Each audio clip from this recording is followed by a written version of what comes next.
ओहो, कितनी गर्मी है। थोड़े बहुत पंखे का तो इंतजाम कर ही सकते थे भाई साहब आप लोग इस टेंट में। बहन जी, बस हाथ थोड़ा टाइट था, इस वजह से नहीं कर पाया, मुझे माफ कर देना। बहुत ही मुश्किलों से हमने अपनी बेटी की शादी की है। आप समझ ही सकती हैं कि हम कितने गरीब हैं। अरे गरीब इतना भी गरीब नहीं होता जितना आप दिख रहे हो। खैर अब क्या ही कह सकती हूँ। चल विकास, बहू को गाड़ी में बिठा ले। दुर्गा के इतना बोलते ही शिवन्या फूट फूट कर रोने लगती है और अपनी माँ और पिता को गले से लगा लेती है। माँ, पिताजी, मुझे आपकी बहुत याद आएगी। जिस आंगन में पली बड़ी, आज उस आंगन को छोड़कर जा रही हूँ। अरे पगली, हर बेटी को अपने ससुराल तो जाना ही होता है। ये सब देखकर दुर्गा अपने आप से कहती है, ओहो, इनका ड्रामा भी खत्म नहीं होने वाला। मैं तो एसी वाली कार में ही बैठ जाती हूँ। दुर्गा एसी वाली कार में बैठ जाती है जो विकास के दोस्त की थी। अरे अमित, कार का एसी तो चलाना, बहुत गर्मी लग रही है। अमित कार का एसी चला देता है। कुछ ही देर में शिवन्या अपने पति के साथ कार में बैठ जाती है और अपने ससुराल पहुंच जाती है, जहां उसकी ननद उसका गृह प्रवेश करती है। आ जाओ भाभी, इस घर में आपका स्वागत है। पूर्वी गृह प्रवेश करके शिवन्या को घर के अंदर लेकर आती है। अरे चलो हटो हटो, मुझे थोड़ी देर कूलर की हवा खाने दो। अरे भाग्यवान, क्या दिक्कत है? जब भी मैं कूलर के आगे बैठता हूँ तो तुम्हें कुछ ज्यादा ही गर्मी लगती है और मुझे कूलर के सामने से हटा देती हो। अच्छा, तुम तो बस कहो ही मत। कुछ सारी हवा आपको ही चाहिए। हम तो जैसे पागल हैं इस घर के अंदर। अब तुमसे भला कौन ही जीत सकता है? खाओ, तुम ही हवा खाओ कूलर की। घर में एक कूलर के साथ एक ही पंखा था और सब एक ही कमरे में सोते थे। रात को सब कूलर के आगे लेट जाते हैं और सबसे आखिरी में बेचारी शिवन्या सोती है। अरे ये क्या, बहुत गर्मी लग रही है, लेकिन अब कर भी क्या सकती हूँ। शिवन्या जैसे तैसे करके सो जाती है। अगले दिन जब सवेरा होता है तो शिवन्या को ही घर के सारे काम और जिम्मेदारी उठानी पड़ती है। शिवन्या धूप में बाहर आंगन में बर्तन धोकर घर के अंदर आती है। उसे बहुत पसीने आते हैं। वो जैसे ही कूलर के सामने बैठती है, वाह, देखो तो सही, महारानी कूलर की हवा खा रही है। अरे तू अपने ससुराल से लेकर आई थी क्या इस कूलर को? माँ जी, बहुत पसीने आ रही थी इसलिए थोड़ी देर यहाँ बैठ गई। इसका बिल तेरा बाप नहीं भरता है। दुर्गा कूलर का बटन बंद करके चली जाती है।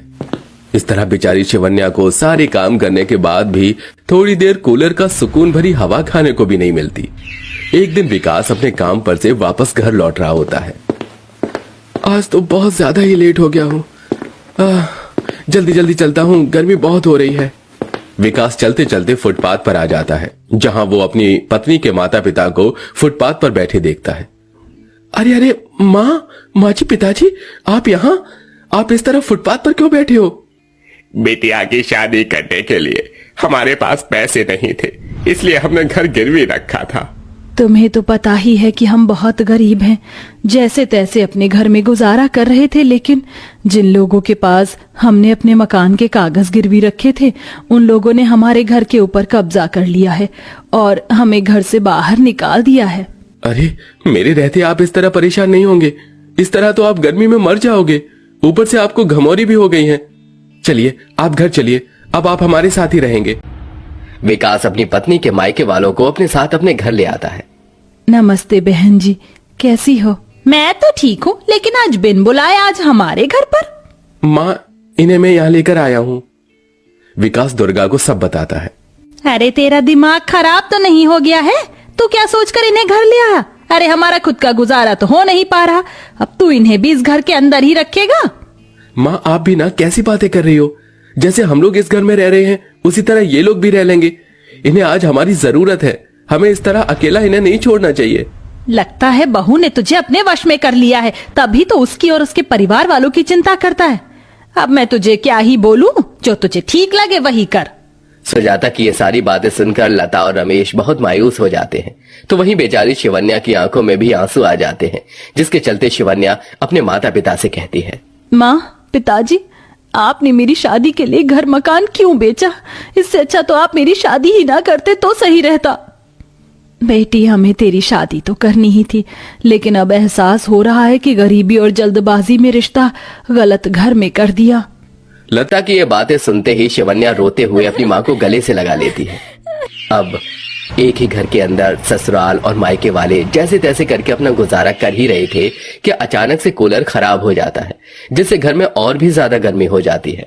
हे भगवान, ये क्या, जब से इस घर के अंदर हमारी नई बहू आई है कोई ना कोई काम खराब हो ही जाता है। आज देखो ना, हमारा कूलर भी खराब हो गया।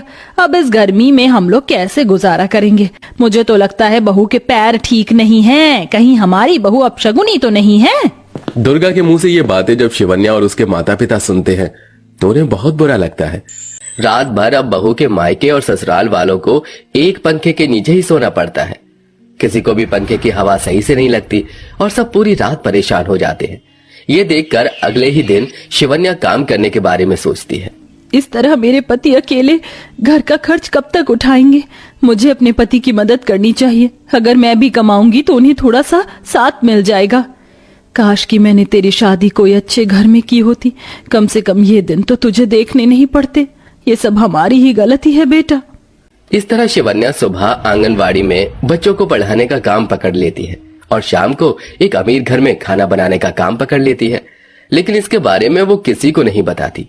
एक दिन शिवन्या की माँ लता ही उससे पूछ लेती है, तुम रोजाना सुबह शाम गायब रहती हो, कहाँ चली जाती हो? वैसे तुम्हें सब कुछ जानती हूँ, लेकिन मैं तुम्हारे मुंह से सुनना चाहती हूँ। एक माँ से उसका बच्चा क्या ही छुपा पाएगा? माँ, आपको पता चल गया है कि मैं काम करने लगी हूँ। हाँ बेटी, मैं जानती हूँ, लेकिन तू जानती है ना तेरी सास कैसी है। अगर उसे पता चला तो तुझे 100 बात सुनाएगी। मुझे अपने पति की हेल्प करनी है और साथ में इस घर के अंदर एक कूलर पंखा दोबारा से लगवाना है ताकि किसी को गर्मी में मरना ना पड़े। ऐसे ही शिवन्या बहुत ही स्ट्रगल करती है। उसे घर के सारे काम भी करने होते हैं और साथ में उसे छुप छुप कर नौकरी पर भी जाना पड़ता है। एक दिन दुर्गा शाम के वक्त लता और रमेश से कहती है, अरे बेटी के ससुराल में आने के बाद मुफ्त की रोटी तोड़ते हुए शर्म नहीं आती क्या तुम्हें? मुझे तो लगता है बिल्कुल ही बेशरम हो।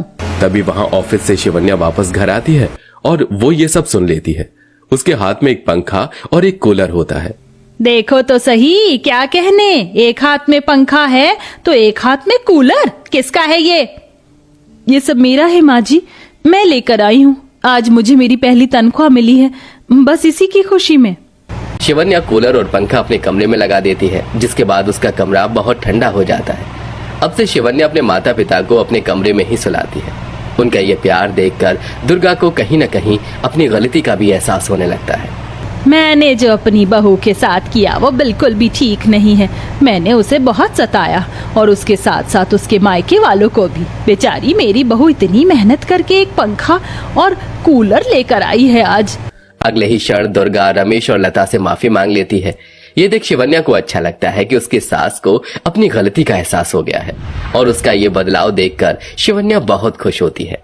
किसी को कोई परेशानी नहीं करती। कुछ समय बाद लता और रमेश अपना कर्ज उतार देते हैं और वापस से अपने घर में रहने के लिए चले जाते हैं।